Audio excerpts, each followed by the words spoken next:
मेरी आरती ऐसी लड़की नहीं है, आपको नहीं पता है, लेकिन मैं उसे अच्छी तरह से जानती हूँ।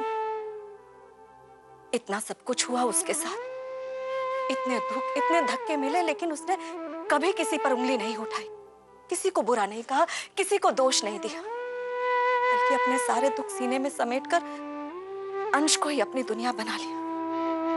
लेकिन गायत्री जी, अब अंश को ही मुसीबत में पड़ा देखकर दुख में वो ये सब कुछ कह गई, किसी का अपमान करने के इरादे से नहीं, बल्कि अपने बेटे की सलामती की चिंता में। गायत्री जी, आप आरती को माफ कर दीजिए।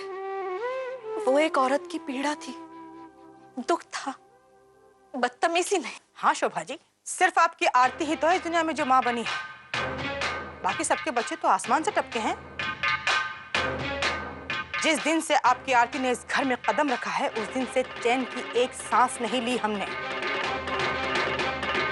बस हर वक्त अंश अंश अंश करती रहती है। ना पति का ख्याल है, ना इस परिवार का। बहुत सहन किया है हमने, और यही सोचते रहे कि आज नहीं तो कल अंश और आरती अपने आप को इस घर में ढाल लेंगे। पर आज अंश ने इस तरह भागकर और आरती ने अपने ससुर के सामने मुंह खोलकर ये साबित कर दिया है शोभा जी कि वो दोनों अपनी मर्जी के मालिक हैं और इस घर को कभी अपना घर नहीं समझ पाएंगे। आरती को तो हम अपने हिसाब से ढाल ही लेंगे, लेकिन आपका पोता उसे कभी इस घर से जुड़ने नहीं देगा। क्या शिक्षा दी है आप लोगों ने उसे? मुझे तो लगता है वो अपने बाप पर गया है।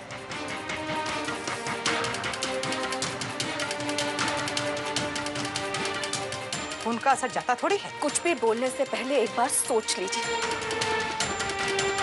हम लड़की वाले जरूर हैं, लेकिन इसका मतलब ये नहीं है कि आप हमारे अंश पर किसी भी तरीके का इल्जाम लगाती चली जाएंगी। बहुत प्यार है ना अपने पोते से, तो रखिए ना उसे अपने पास। यहाँ क्यों भेजा?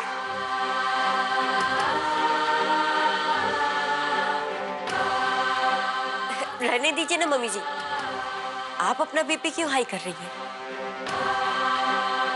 आंटी जी, हम सभी को अंश की चिंता है, और दुख में, तकलीफ में, चिंता में सब भूल जाते हैं कि अपनी बात का सामने वाले को बुरा भी लग सकता है। आप मम्मी जी की बातों का बुरा मत मानिए।